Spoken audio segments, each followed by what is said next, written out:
The call that changed everything. It was late evening in California when Sundar sat alone in his office at Google's headquarters, the soft hum of the city faintly audible beyond the tall glass windows. The lights of Mountain View shimmered like a quiet constellation, each one reminding him of the thousands of lives connected through his company's work. For most people, Sundar's life seemed perfect, a life built on success, influence, and respect. But beneath that calm exterior, there was always something deeply human about him, something that kept him grounded no matter how far he had come from his small-town roots in India. And on that evening, just as he was about to leave for home, his phone buzzed, a familiar number flashing on the screen, one he hadn't seen in months. It was his sister, Kavitha. Sundar's heart skipped a beat as he answered. Her voice trembled, carrying the weight of exhaustion and quiet desperation. She had always been the strong one, the one who encouraged him to dream beyond the narrow streets of Chennai, the one who stayed behind when he left to build his life in America. "Anna," she said softly, using the Tamil word for brother. "I need your help." Those 4 words pierced through him. Sundar could sense something was wrong, deeply wrong. He gently asked her what happened, but there was hesitation, the kind of silence that reveals more than words ever could. Finally, she told him that their old neighborhood was in trouble. The local school where they both had studied, the same place that shaped his earliest dreams, was being shut down. Funds had been misused, and the children, many from families who could barely afford books, had nowhere else to go. Sundar leaned back in his chair, his mind racing. That school wasn't just a building to him. It was where he learned what it meant to think differently, to solve problems, to dream beyond boundaries. Without it, hundreds of children might lose the chance to even imagine a better future. He promised her quietly, "Don't worry, Kavitha. I'll take care of it." But he didn't yet know how deeply this promise would test not just his resources, but his faith in people, in humility, and in himself. When he hung up, the memories came flooding back. He could see himself as a young boy, walking barefoot to school with a worn-out notebook clutched to his chest. He could still smell the rain on the red soil, still hear the laughter of his classmates as they shared one pencil among 3 friends. He remembered his father's words. "Never forget where you came from, Sundar. The world may give you titles, but your heart must stay simple." Those words echoed now more than ever. The next morning, before the sun rose, Sundar called his assistant and postponed all meetings. He booked a flight to India. It had been years since he had visited his hometown quietly, without the media, without security, without the world watching. This time he didn't want to arrive as the CEO of Google. He wanted to arrive as a brother, as a son of the same soil that made him who he was. As the plane soared over the Pacific, Sundar stared out of the window, his reflection merging with the clouds. There was a strange unease in his chest, a feeling that this trip would not just be about helping his sister or saving a school. Deep down, he sensed it might remind him of the values he had started to lose in the constant noise of global meetings, stock prices, and deadlines. When he landed in Chennai, the humidity embraced him like an old friend. The smell of the sea, the sound of rickshaws, the vibrant chaos, everything was the same, and yet everything felt different. Kavitha met him outside the small airport terminal, her face tired but her eyes filled with relief. She hugged him tightly, whispering, "I knew you'd come." They drove through narrow streets lined with tea stalls and vendors shouting over the traffic. Sundar noticed the faces, some familiar, some new, and the unmistakable look of struggle in many of them. "Things have changed, Anna," Kavitha said softly. "People are losing faith. When the school closes, the children will have nowhere to go. Some of them have already started working to help their families."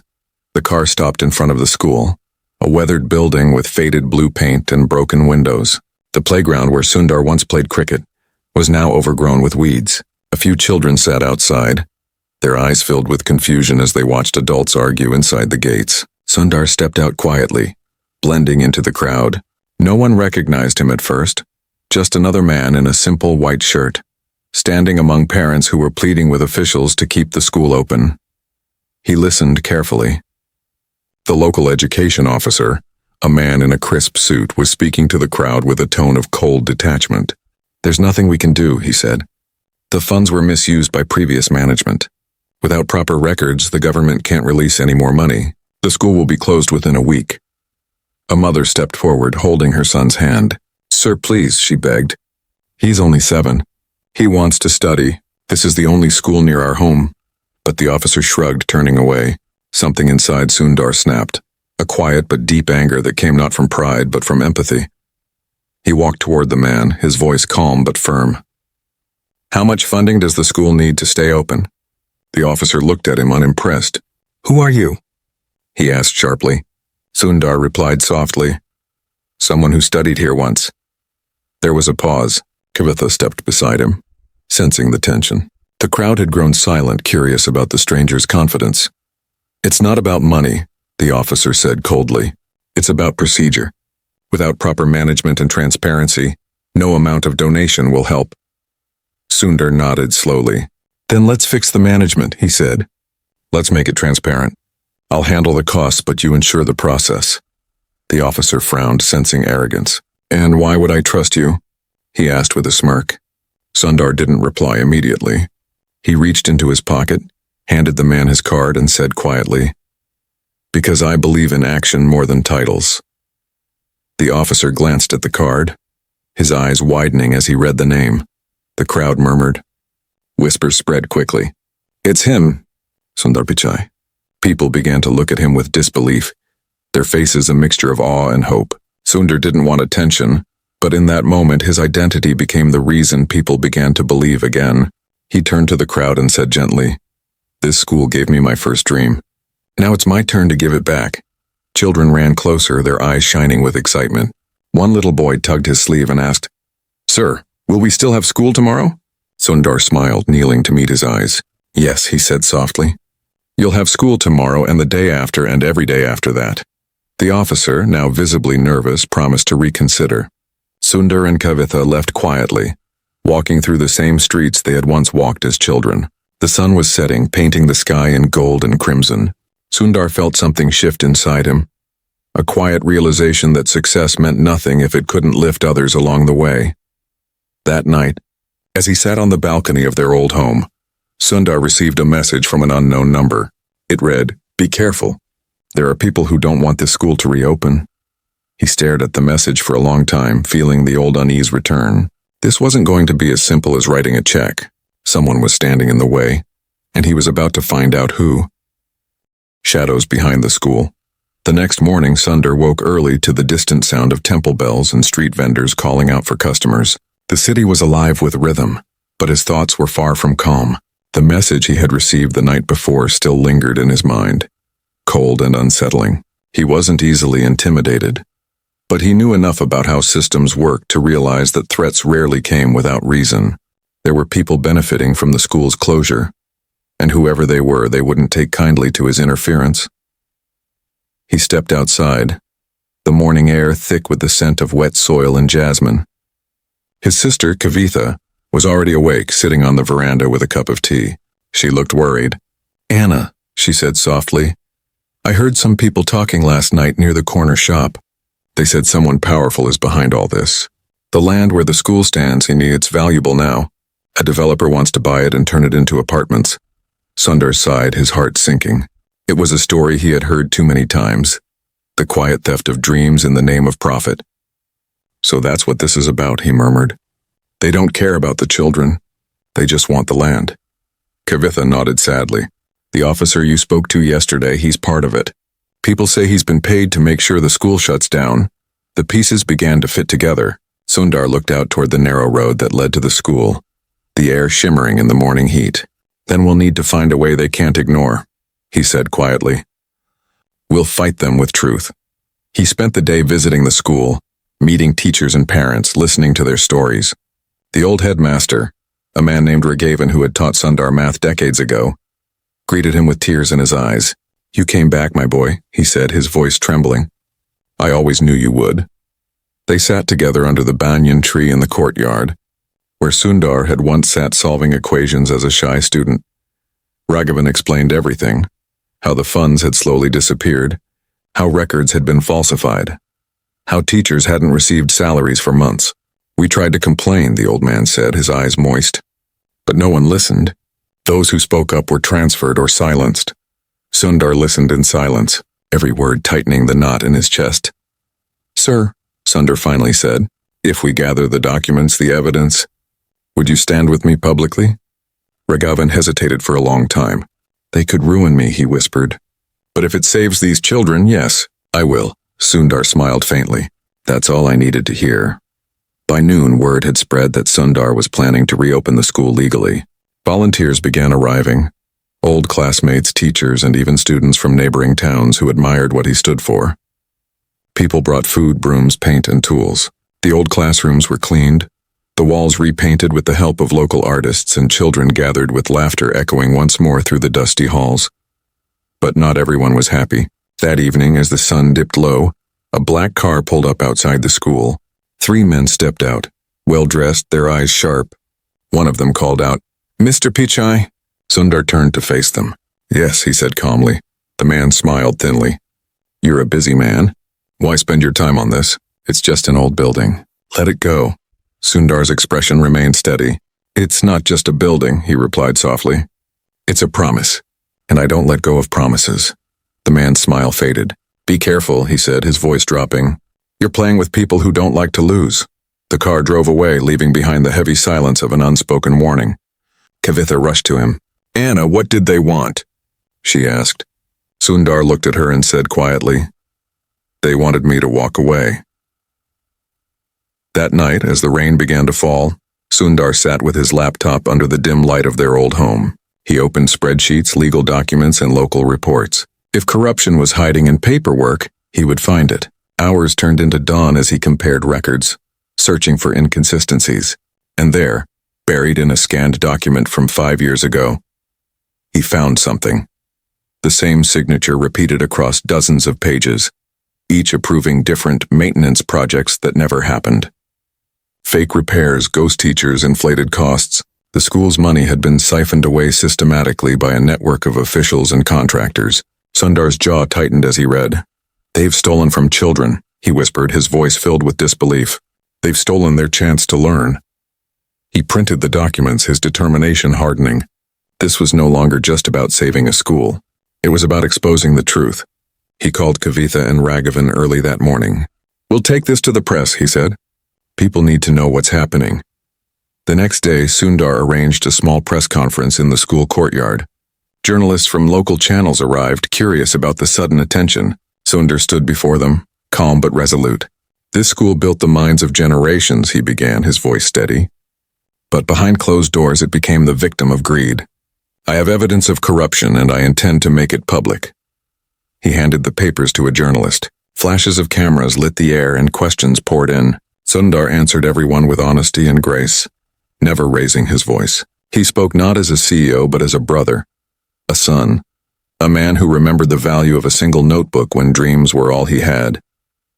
As the news spread across India, people began to rally. Students, teachers, and even strangers offered support. Donations poured in, and hashtags began trending online demanding justice for the school. But with the spotlight came danger. The same night, a brick shattered the window of Kavitha's house. A note was attached.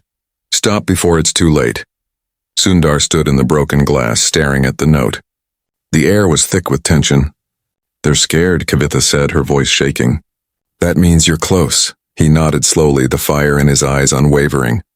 "Then we keep going," he said. "Because if we stop now, they win." As dawn broke again, Sundar returned to the school. Children had already gathered outside, waiting to study. Their faith in him gave him strength. He promised them, "No matter what happens, your school will never close again." What he didn't know was that somewhere in a quiet office across town, the men he had challenged were already planning their next move, and this time they weren't going to just send threats. The storm before the truth. The morning began with a strange quietness, a silence that felt too heavy to be peaceful. Sundar stood by the school gates, watching the children file in with wide smiles and neatly combed hair, holding notebooks that were freshly donated by kind strangers. It should have been a good day, yet somewhere deep inside he felt the calm before a storm. Kavitha was at his side, checking on the teachers and volunteers. The school had come alive again. Laughter in the halls, lessons echoing from classrooms. But the shadow of those who wanted to destroy it still lingered like a whisper in the air. As Sundar was reviewing the progress with the new volunteers, a police jeep pulled up in front of the gate. 3 officers stepped out, led by a stern man in plain clothes. Mr. Sundar Pichai? He called out. Sundar nodded, stepping forward calmly. You need to come with us, the man said, flashing his badge. Kavitha froze, her eyes wide. On what grounds? She asked. The officer held out a file. There's a complaint, he said. It says you've interfered with local government operations and misused public property without permission. The words hit Sundar like a punch. Not because he was afraid, but because he understood exactly what this was. Retaliation. A fabricated accusation meant to silence him. The parents who had gathered around began shouting, defending him. He saved our school, one man cried. He's the only one helping our children. But the officer's expression didn't change. Please cooperate, sir, he said coldly. Sundar turned to his sister, giving her a calm nod. Don't worry, he whispered. Truth doesn't fear lies. He was taken to the police station where he sat quietly in a small room with peeling paint and flickering lights. The air smelled of dust and old files. An inspector entered, his eyes calculating. You think you can come here and fix everything? He asked. This isn't Silicon Valley. This is India. People like you don't understand how things work here. Sundar's reply was soft, but every word carried the weight of conviction. No, sir. People like me understand too well. That's why we left.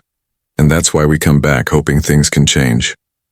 For hours he was questioned about his involvement, his intentions, his funding. But Sundar answered everything with clarity, providing proof of every action. The inspector's tone began to soften, sensing that the man before him wasn't an arrogant businessman but someone deeply sincere. As the hours passed, news spread across social media. A justice for Sundar began trending, and reporters waited outside the station. By evening, he was released without charges, the false complaint exposed. Kavitha was waiting at the gate, tears glistening in her eyes. They tried to break you, she said, her voice trembling. Sundar smiled faintly. They can't break something that isn't built on ego, he said quietly. This isn't about me. It's about them seeing that honesty still exists. When they returned to the school, they found hundreds of people gathered, holding candles in solidarity. Children chanted his name, and villagers from nearby towns came to show their support. Sundar stood before them, humbled. He raised his hands gently for silence and said, This isn't my victory. It's yours. When good people stand together, no corruption can last. The crowd erupted in applause, their cheers echoing through the night. But behind the applause, something darker was brewing. One of the men from the real estate company watched from a distance, his jaw tight, his phone pressed to his ear. He's not backing off, he said to someone on the other end. Then we make it look like an accident. The following morning, Sundar left early to meet an investigative journalist who wanted to publish the documents he had found. They met at a small cafe near the marina, a quiet place by the sea where the waves broke gently against the shore. The journalist, a young woman named Ananya, was fearless. One of those rare people who still believed in truth more than fame. She reviewed the files with wide eyes. This is huge, she whispered. If we release this, people will go to jail.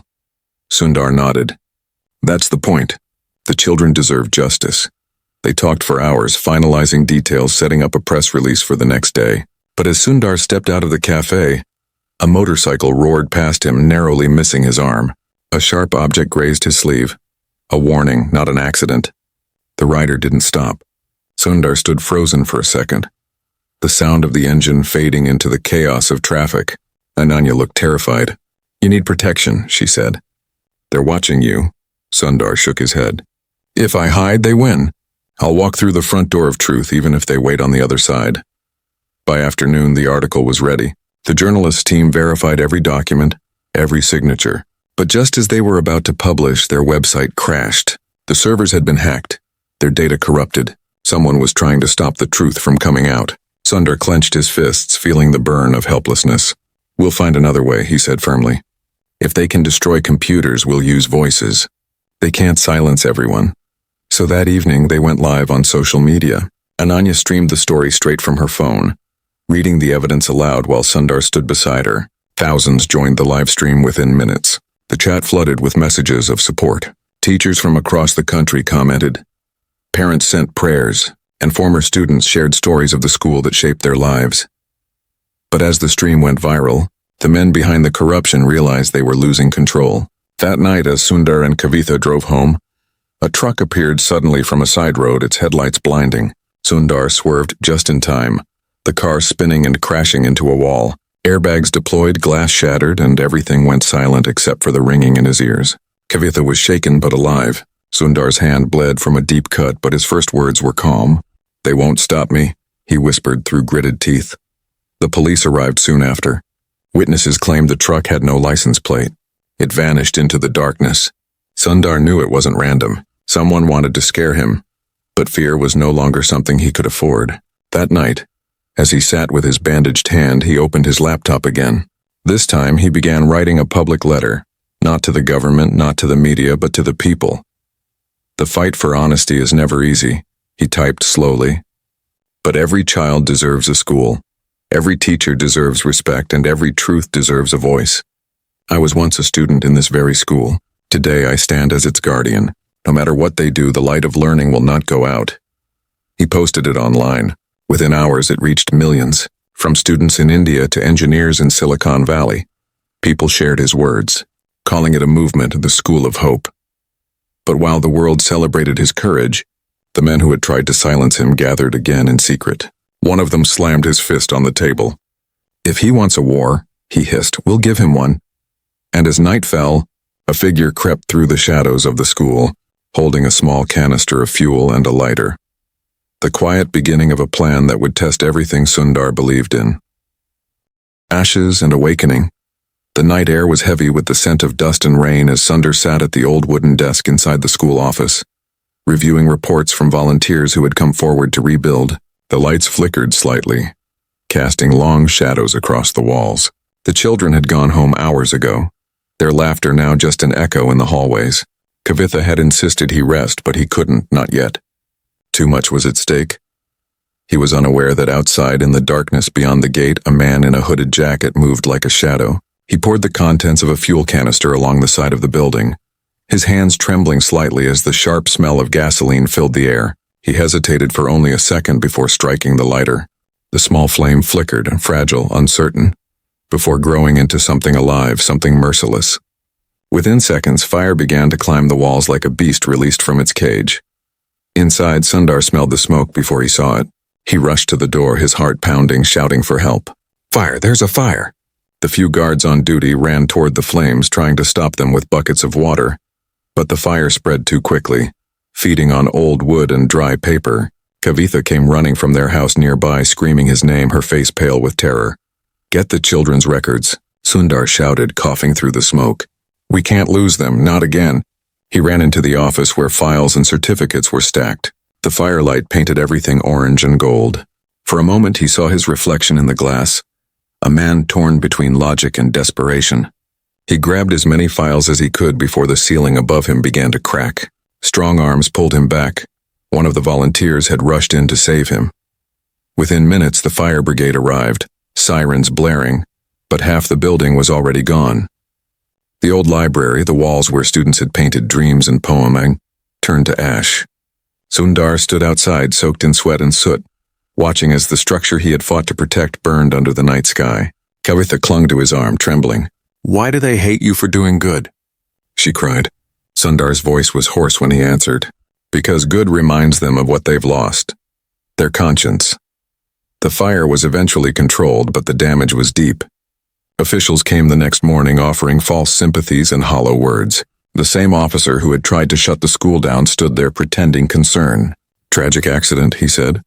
"Perhaps it's a sign to move on, Mr. Pichai. Sometimes destiny has other plans." Sundar looked at him, his eyes calm but cold. "Yes," he said softly. "Sometimes destiny burns away lies to reveal truth." Later that day, as he walked through the ruins, the children arrived one by one. Some carried flowers. Some carried small stones they had painted with words like hope and thank you. One little girl tugged at his sleeve and whispered, "Sir, will there be no school now?" Sundar knelt, ashes still clinging to his hands, and looked into her eyes. "School is not just a building," he said gently. "It's a spirit, and spirits don't burn." His words spread across social media once again, sparking a wave of support. Volunteers began arriving in hundreds. Carpenters, engineers, teachers, and students from universities across India. They came carrying materials, tools, and ideas. "We'll rebuild it together," one of them said proudly. Sundar nodded, deeply moved. This time, he said. "It will belong to everyone." But before the reconstruction could begin, the investigation started. The police ruled it as an electrical short circuit, but Sundar knew better. He still had pieces of evidence: security footage, suspicious vehicle logs, and the memory of that black car that had visited him days before. He met with Ananya, the journalist, once again. She watched the footage closely. "This wasn't an accident," she whispered. "Someone did this on purpose." Sundar looked out through the broken window at the ruins. "Then let's find who," he said. "Not to destroy them, but to stop this from ever happening again." For the next few days, Sundar and Ananya worked in silence, following small leads. A security guard remembered seeing two men jumping the wall before the fire. A shopkeeper nearby had noticed them buying large fuel cans earlier that evening. It all pointed to one man, the developer who wanted the land. His name was Nanda Kumar, a powerful businessman with deep political connections. His company had been buying up school properties under the pretense of urban development. Sundar now had proof of his involvement in multiple illegal takeovers. "We can expose him," Ananya said, her hands shaking slightly as she looked through the documents. Sundar nodded. "But we'll do it with dignity," he replied. "Let the truth speak for itself." They organized another press conference, and this time bigger. Sundar stood on the steps of the burned school. Microphones pointed toward him, cameras flashing. Behind him stood dozens of children holding small placards that read, "Education is our right." His voice was steady as he spoke. "Fire can burn walls, but not dreams. Corruption can silence people, but not truth. This school will rise again, and it will rise from your lies." He then revealed everything: the stolen funds, the falsified records, the illegal land deals. As the crowd gasped and reporters recorded every word, he didn't once raise his tone. He spoke with humility, the kind that comes from strength, not pride. By evening, the story was everywhere, across television, newspapers, and social media. The government could no longer ignore it. An official inquiry was launched. Within a week, several local officers, including the one who had arrested Sundar, were suspended. The developer's company came under investigation. The entire town began to change, not because of fear, but because of inspiration. People saw that one man's courage could move an entire system. Still, Sundar refused to celebrate. He stayed focused on the rebuilding. He personally donated funds, but he also made sure the new school would be self-sustaining, solar-powered, community-managed, and transparent in every transaction. "This is not charity," he told Kavitha. "It's responsibility. Charity ends, but responsibility continues." The first brick of the new school was laid one quiet morning under the shade of the banyan tree. Sundar placed his hand on it and closed his eyes. Memories of his childhood flooded back. His first day in class, his first question to a teacher, the smell of chalk and old wood. "This time," he whispered, "it will stand forever." But even as the community celebrated, Sundar received an anonymous message again. This time it was a photograph, a blurry image of his sister outside their home, followed by a short message. "You took everything from us. Now we take what you love most." His blood ran cold. For the first time in this long fight, fear crept into his heart. Not for himself, but for Kavitha. He rushed outside, scanning the quiet streets, calling her name. She was safe, sitting by the veranda, unaware of the message. He didn't tell her, not yet. He simply sat beside her, forcing a calm smile as he watched the sunset. "It's beautiful, isn't it?" she said, resting her head on his shoulder. Sundar nodded, his eyes distant. "Yes," he said softly. "But some people can't stand the light." He knew what he had to do next. The battle was no longer just for the school. It was for the soul of justice itself. And he was ready to face whatever darkness came next, even if it meant losing everything he held dear. The price of light. The night after the message arrived, sleep refused to visit Sundar. He sat in the courtyard of their old home, the same place where he once studied under the faint glow of a kerosene lamp. The quiet hum of the city felt distant, almost unreal. He watched the stars shimmer faintly through the haze of humidity, his thoughts heavy. The threat had changed everything. It was no longer just about a school. It had become personal. Someone had crossed the invisible line between intimidation and cruelty. By morning, he had made a decision. He wouldn't involve the police again. He didn't trust them completely. Instead, he called Ananya and asked her to meet him at the construction site of the new school. When she arrived, she noticed the weariness in his eyes, the kind that comes not from lack of sleep, but from carrying too much hope for too long. "They're coming after your sister now," she said quietly, holding up a copy of the same photo she'd received through an anonymous source. Sundar nodded slowly. "They've made it clear," he replied. "The fight is no longer about buildings. It's about breaking faith, and I won't let them." The half-built school stood behind them, its new walls bright against the sunlight, a symbol of defiance and renewal. Workers hammered steel frames. Children peeked through the gates, watching curiously. Sundar walked slowly through the site, stopping every few steps as if memorizing each brick. "When I was a boy," he said softly to Ananya, "I used to dream of a place where learning would never depend on money or power. This," he gestured toward the new classrooms, "this is what I want to leave behind. Not my name, not my title, but something that lives longer than both." Ananya listened silently. She could see how much this meant to him, how every child's smile felt like redemption for every scar he carried. But beneath that calm, she sensed his fear. "You can't fight this alone, Sundar," she said. "These men have people everywhere. They won't stop." Sundar smiled faintly, though his eyes remained serious. "You're right," he said, "but they don't understand something important. The more they try to destroy me, the more people see who they really are." Just as he finished speaking, a car pulled up. Kavitha stepped out, carrying lunch for the workers as she often did. Her smile brightened the space instantly. She handed boxes of food to the children and laughed when they teased her about cooking too much. Sundar watched her quietly, his chest tightening. She had always been his anchor, strong, selfless, the quiet force behind every decision he made. He knew now that protecting her meant protecting the heart of everything he stood for. That evening, when the work ended and the last of the volunteers went home, Sundar and Kavitha sat beneath the old banyan tree. She leaned her head on his shoulder just like when they were children and whispered, "Do you ever regret coming back?" He took a deep breath before answering. "No," he said. "Coming back reminded me of who I am. Success isn't about escaping problems.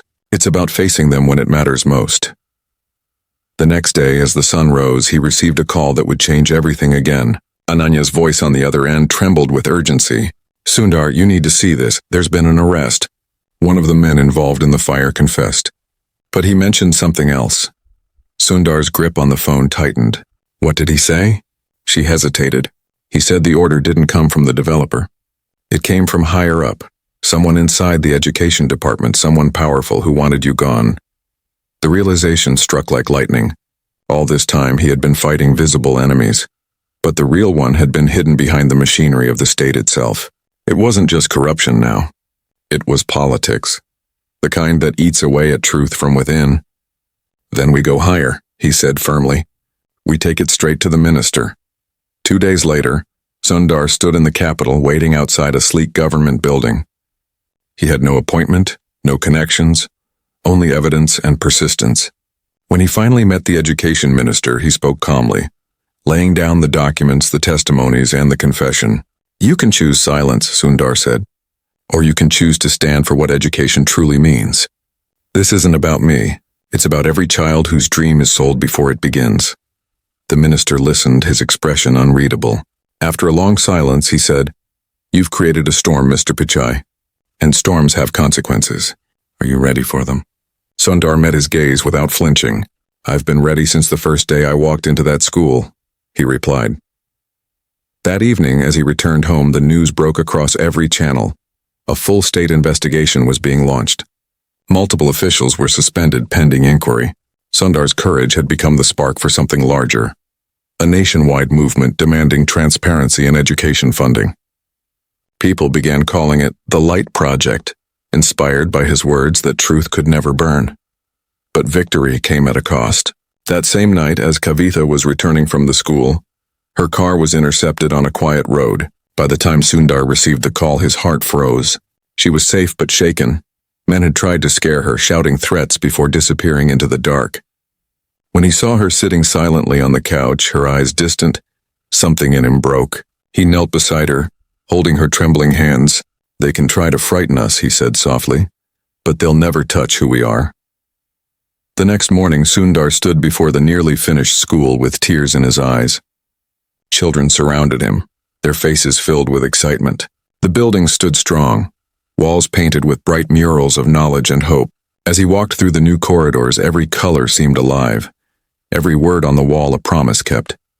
At the inauguration ceremony, parents gathered with flowers and garlands. Sundar was asked to speak. He stood on the small stage, his voice carrying through the courtyard. "When I was a boy, I studied under this very tree," he said. "I didn't know where life would take me, but I knew one thing. The strength of a nation lies in the education of its children. Today, the school isn't mine. It belongs to every child who dares to dream." His voice faltered for a moment as he looked toward Kavitha in the crowd, tears streaming down her face. "My sister reminded me that kindness isn't weakness and it's courage," he continued. "We rebuild not because we forget what was destroyed, but because we remember what must never be lost." The crowd erupted into applause. Students released white balloons into the sky, each carrying a handwritten message of gratitude. Sundar looked up, watching them disappear into the blue. For the first time in months, he allowed himself to breathe. The war wasn't over, but the light was spreading. One heart at a time. Later that evening, as he walked through the empty schoolyard, a breeze passed through the banyan leaves. It felt like the world whispering back gratitude. Sundar closed his eyes, listening to the silence that followed, and said quietly, "Maybe that's all we ever need, to light one lamp, even when the night seems endless." Somewhere in the distance, the sound of children's laughter echoed again, proof that the spirit he fought for had not only survived but grown stronger than ever. And as the last rays of sunlight fell upon the new school's nameplate, engraved simply with the word School of Hope, Sundar smiled, not as a CEO, not as a man who won a battle, but as a brother who kept his promise. The legacy of hope. The morning sun rose over the village like a golden blessing, spilling its warmth over the new school that now stood tall and proud where ashes once lay. Its walls gleamed with fresh paint, children's drawings adorned every corner, and the air was filled with the sound of laughter, the kind that comes from souls finally free of fear. Sundar stood at the entrance, watching the children rush through the gates with their backpacks bouncing behind them. For the first time in months, he allowed himself a quiet smile. The war he fought was no longer about one school. It had become a movement that inspired thousands across the country. Still, the scars of the journey lingered. Kavitha sat on the veranda of their old home, sipping tea as the morning breeze rustled through her hair. She looked peaceful, but Sundar could see the exhaustion in her eyes, the kind that doesn't fade with rest. He joined her, sitting beside her in silence. After a moment, she spoke softly. "Do you ever wonder if it was worth it? All the pain, the danger?" Sundar turned to her, his gaze steady. "Every drop of sweat, every threat, every night we spent awake, it was worth it for that sound," he said, nodding toward the laughter echoing from the schoolyard. That's the sound of a future being written. News channels across India had begun calling him the man who reignited faith in education. Journalists visited from around the world, but Sundar remained humble. He never gave grand speeches or claimed victory. Whenever asked about his achievements, he simply said, "I just did what anyone should do when truth is being buried. Dig it out." He refused to let fame overshadow purpose. Instead, he focused on building a sustainable foundation for the school, scholarships, teacher housing, and a digital learning center to connect rural students with technology. One day, Ananya visited the school to film a final documentary about the journey. As she interviewed Sundar, she asked, "What made you keep going when everything seemed lost?" He paused before answering. "When you come from a place where one book can change a life, you never stop believing in the power of small beginnings," he said softly. "And when you have a sister who reminds you every day why kindness matters, you never let darkness win." Later, when the cameras were off, Ananya handed him a sealed envelope. "This came for you from the Education Ministry," she said. Sundar opened it carefully and found a letter announcing the creation of a new national initiative, the School of Hope Foundation, inspired by his work, aimed at rebuilding neglected schools across rural India. At the bottom of the letter, in neat handwriting, were the words, "Thank you for reminding us what education truly means." For a moment, Sundar couldn't speak. His eyes glistened as he looked toward the banyan tree, the same one where he once sat as a barefoot child dreaming of tomorrow. He could almost hear his father's voice echoing from the past. "Never forget where you came from." He whispered back quietly, "I didn't, Appa. I never did." The next few months passed peacefully. The school became a beacon for others, a place where people came not just to study, but to learn about integrity, compassion, and perseverance. Sundar began mentoring young teachers, showing them how technology could bridge gaps, how humility could lead with more strength than fear. Children who once struggled to afford notebooks now used computers to learn coding, design, and storytelling. Every classroom glowed with possibility.